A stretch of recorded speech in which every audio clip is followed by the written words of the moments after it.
Hello and welcome back to my channel. आज का जो हमारा टॉपिक है, एक writer A L Tennyson, Alfred Lord Tennyson. ये जो पोइट है ये विक्टोरियन एज के पोइट हैं और ये पीजीटी के लिए बहुत ही इम्पोर्टेंट है। तो चलिए स्टार्ट करते हैं अपनी वीडियो। ए एल टेनिसन, आज हम उनकी लाइफ हिस्ट्री के बारे में जानेंगे। ए एल टेनिसन, इनका पूरा नाम था Alfred Lord Tennyson, most representative poet of Victorian age. इन्हें जो है विक्टोरियन एज का मोस्ट रिप्रेजेंटेटिव पोइट कहा जाता है।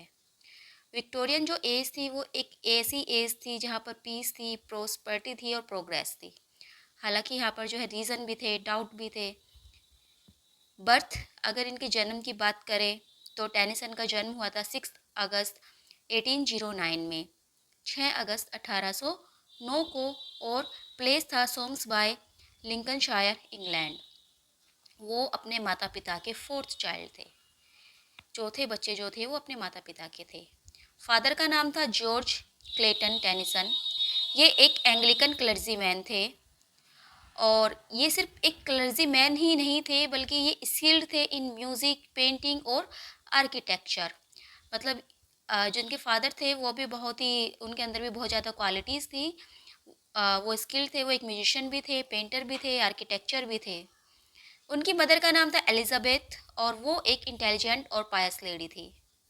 टेनिसन फोर्थ थे अपने माता पिता के बच्चे ऑफ 12 चिल्ड्रन, यानी कि उनके जो पेरेंट्स थे उनके 12 बच्चे थे और 12 बच्चों में से जो टेनिसन थे वो फोर्थ थे।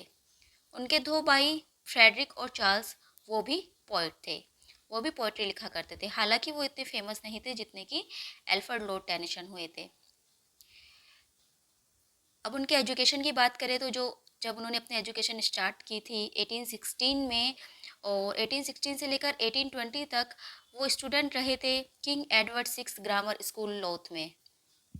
और जब वो 14 ईयर्स के हुए तो उन्होंने कुछ शॉर्ट पोएम्स लिखी थी और एक एपिक भी लिखा था 6000 लाइन्स का, और इसके अलावा एक ड्रामा लिखा था the devil and the lady. उस वक्त वो केवल 14 ईयर्स के ही थे। 1826 में उनकी एक पोएम जो है पब्लिश्ड हुई थी, कलेक्शन ऑफ पोएम्स उनकी पब्लिश्ड हुई थी। एक कलेक्शन था जिसका नाम था पोएम्स बाय टू ब्रदर्स। हालांकि इसमें जो है दो भाइयों की नहीं बल्कि तीन भाइयों की पोएम थी, चार्ल्स, फ्रेडरिक और एल्फर्ड। जो चार्ल्स और फ्रेडरिक, उनके दो भाई जो पोइट थे, उनकी पोएम प्लस एल्फर्ड की पोएम, तीनों भाइयों की पोएम जो है उसमें कंटेन करती थी, और उसका नाम था पोएम्स बाय टू ब्रदर्स, और ये पब्लिश हुआ था 1826 में। 1827 में जो है वो ट्रिनिटी कॉलेज कैम्ब्रिज में एडमिशन लेते हैं, और वहाँ पर जो है वो एक सीक्रेट सोसाइटी को भी ज्वाइन करते हैं। उस सीक्रेट सोसाइटी का नाम था कैम्ब्रिज एपोस्टल्स। यहाँ पर जो है उनकी फ्रेंडशिप भी होती है ऑर्थर हेनरी हालम से, जिनके ऊपर उन्होंने बहुत ही बड़ी एलिजी लिखी है जो कि बहुत ही फेमस हुई है।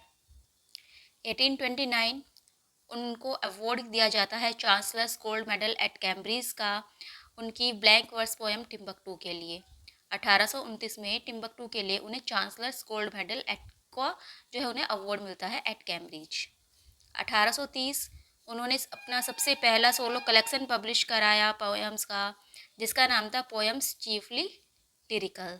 इस नाम से उनका सबसे पहला सोलो कलेक्शन पब्लिश हुआ। इससे पहले जो कलेक्शन हुए थे वो सोलो नहीं थे, उसमें जो है उनके भाइयों की भी पोएम मिक्स थी, बल्कि ये जो इनका पोएम चीफली लिरिकल जब ये पब्लिश हुआ तो ये उनका सोलो कलेक्शन था। इसमें जो है कुछ पोएम्स थी जैसे क्लैरिबल और मैरियाना, बाद में जो है took the place among his most celebrated poems. उस वक्त जो है ये पोएम आई थी क्लैरिबल और मारियाना, बाद में जो है इन्हें सबसे मोस्ट सेलिब्रेटेड पोएम्स कहा गया था। 1831 में उनके फादर की डेथ हो जाती है, इसीलिए उन्हें जो है कैम्ब्रिज को छोड़ना पड़ता है। वो अपनी डिग्री भी पूरी नहीं कर पाते, अपने फादर की डेथ की वजह से उन्हें वापस आना पड़ता है। तो जब टेनिसन वापस आते हैं अपने घर पर, तो उसके बाद उनका जो बेस्ट फ्रेंड था ऑर्थर हालम, वो भी उनके पास आते हैं कुछ दिन रहने के लिए उनकी फैमिली के साथ। लेकिन जब वो वहाँ पर उनकी सिस्टर एमिली को देखते हैं, यानी कि टेनिसन की सिस्टर एमिली को जो ऑर्थर देखते हैं, तो वो उनसे प्यार करने लग जाते हैं। और वो जब उनसे प्यार करते हैं तो उन दोनों की एंगेजमेंट भी कर दी जाती है। हालांकि उनकी शादी नहीं हो पाती क्योंकि ऑर्थर हॉलम जो है बहुत ही जल्दी मर जाते हैं। वो केवल 22 साल की उम्र में ही मर जाते हैं। 1833 में उनकी डेथ हो जाती है, तो इस वजह से उनकी शादी एमिली से नहीं हो पाती। 1833 और टेनिसन जो है अपनी second book of poetry publish कराते हैं, और उनकी जो ये सेकंड बुक थी, इसी में द लेडी ऑफ शैलोट का फर्स्ट वर्जन भी इंक्लूड था। ये जो द लेडी ऑफ शैलोट था, ये उनकी फेमस पोएम रही है, इनकी फेमस जो है इनका वर्क रहा है। हालांकि उस वक्त जो है इन्हें बहुत ही क्रिटिसिज्म का जो है सामना करना पड़ा था। ये जो इनका वॉल्यूम था सेकंड बुक ऑफ पोइट्री, इसको बहुत क्रिटिसाइज़ किया गया, इतना क्रिटिसाइज़ किया गया कि टेनिसन जो है बहुत ज़्यादा डिस्ग्रेस्ड हो गए थे, और फिर उन्होंने अगले 10 सालों तक अपनी कोई भी बुक पब्लिश नहीं कराई। हालांकि वो जो है लिखते रहे, वो पोएम्स लिखते रहे, लेकिन उन्होंने पब्लिश नहीं कराई क्योंकि वो बहुत ज़्यादा जो है डिस्करेज हो गए थे। तो वो जो है पब्लिश कराने में डर रहे थे, इसीलिए 10 साल तक उन्होंने अपनी कोई भी बुक पब्लिश नहीं कराई। 1834 में वो एक रिच गर्ल रोज़ बैरिंग के प्यार में पड़ जाते हैं, लेकिन ये जो लव था उनका लव अफेयर, ये एक फेलियर होता है, एक असफल होता है, क्योंकि रोज़ के फादर नहीं चाहते थे कि उनकी बेटी एक गरीब लड़के से शादी करे, क्योंकि टेनिसन उस वक्त जो है रिच नहीं थे, वो पुअर थे। तो इसीलिए रोज़ के फादर रोज़ की शादी टेनिसन से नहीं कराते। 1836 में फिर उन्हें एक और गर्ल मिलती है, एमिली सेलवुड, जिससे वो प्यार करने लगते हैं, और 1837-38 में जो है वो उनसे एंगेजमेंट भी कर लेते हैं, किंतु उस वक्त वो उनसे शादी नहीं कर पाते क्योंकि अपनी फाइनेंशियल प्रॉब्लम की वजह से, और उनकी जो एंगेजमेंट थी वो भी टूट जाती है। 1839 में वो थॉमस कैरल से मिलते हैं, और उनके साथ जो है उनकी फ्रेंडशिप स्टार्ट होती है। 1840 वो लंदन चले जाते हैं। 1842 में वो अपने two volumes of poems, volume first and volume second जो है वो पब्लिश कराते हैं। वॉल्यूम फर्स्ट में तो जो है उनके वर्क्स थे जो कि पहले ही पब्लिश हो चुके थे, और वॉल्यूम जो सेकंड आया था उसमें उनकी कुछ न्यू पोएम थी, जैसे Locksley hall, break break break, यूलाइसिस, और द लेडी ऑफ शैलोट का न्यू वर्जन भी था। और ये जो इनके वॉल्यूम आए थे दोनों, इनको बहुत ही ज़्यादा फेम मिलता है। जो पहला जो उनका वॉल्यूम आया था 10 साल पहले, उसको जो है बहुत ही क्रिटिसाइज़ किया गया था, इसलिए उन्होंने काफ़ी टाइम तक अपना कोई वॉल्यूम जो है पब्लिश नहीं कराया। लेकिन 1842 में वो अपने दो वॉल्यूम्स पब्लिश कराते हैं, और दोनों को बहुत ही ज़्यादा फेम मिलती है, बहुत ही प्रसिद्धि मिलती है। 1847 में द प्रिंसेस ए मिडले, ये जो है उनका कलेक्शन आता है, ये उनकी जो है पोएम आती है। ये एक सटायर था, और ये सटायर था वुमेन की एजुकेशन पर, और ये जो है अपने लिरिक्स के लिए बहुत ज़्यादा पॉपुलर हुआ था।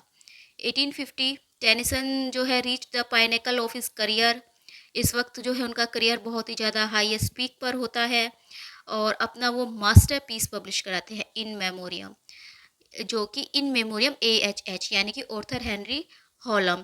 और ये जो है उन्होंने ऑर्थर हेनरी हॉलम को डेडिकेट की थी, ये एक एलिजी थी जो उन्होंने ऑर्थर की डेथ पर लिखी थी।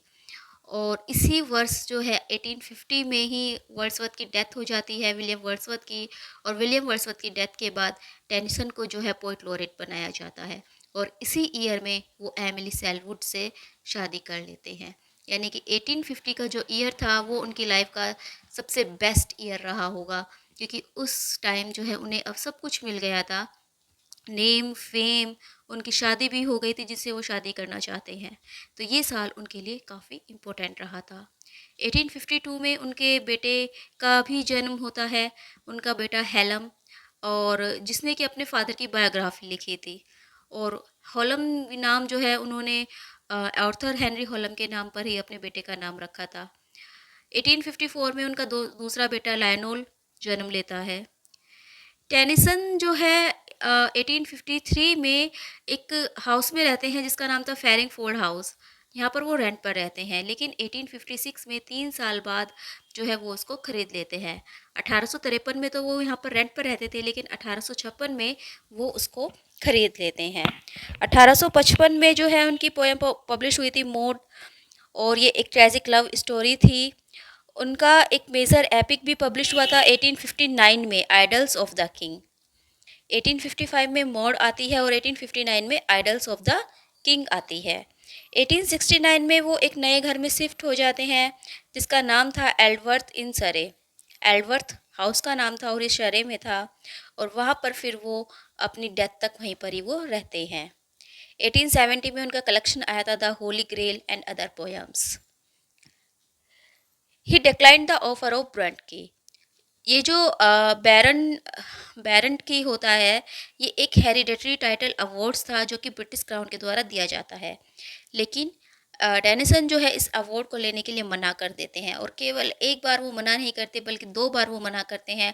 1865 में उनको ये ऑफ़र होता है और 1868 में उनको ये ऑफ़र होता है, लेकिन वो दोनों बार इस अवार्ड को लेने के लिए मना कर देते हैं। हालांकि 1883 में वो पीरेस का टाइटल को एक्सेप्ट कर लेते हैं। पीरेस भी जो है एक तरह का अवार्ड ही है, और 1892 में उनकी डेथ हो जाती है सरे में, इंग्लैंड में, और उनको दफनाया जाता है एट वेस्टमिनिस्टर एबी में। वेस्टमिनिस्टर एबी में उनको दफनाया जाता है। उनकी लास्ट पोएम थी क्रॉसिंग द बार, और उनका जो एपिटफ था वो उनकी लास्ट पोएम से ही लिया गया था। क्रॉसिंग द बार से ही उनका एपिटफ लिया गया था, जो कि था I hope to see my pilot face to face when I have cross the bar. कि जब मैं इस बार को क्रॉस करूँगा तो मुझे आशा है, मुझे उम्मीद है कि मैं अपने पायलट से फ़ेस टू फेस मिल सकूँगा। तो ये जो है एपिटफ उनका लास्ट पोएम से लिया जाता है। तो ये तो टेनिसन की जो है लाइफ हिस्ट्री रही थी। अब टेनिसन के कुछ इम्पोर्टेंट वर्क्स रहे हैं जो कि हम नेक्स्ट वीडियो में देखेंगे।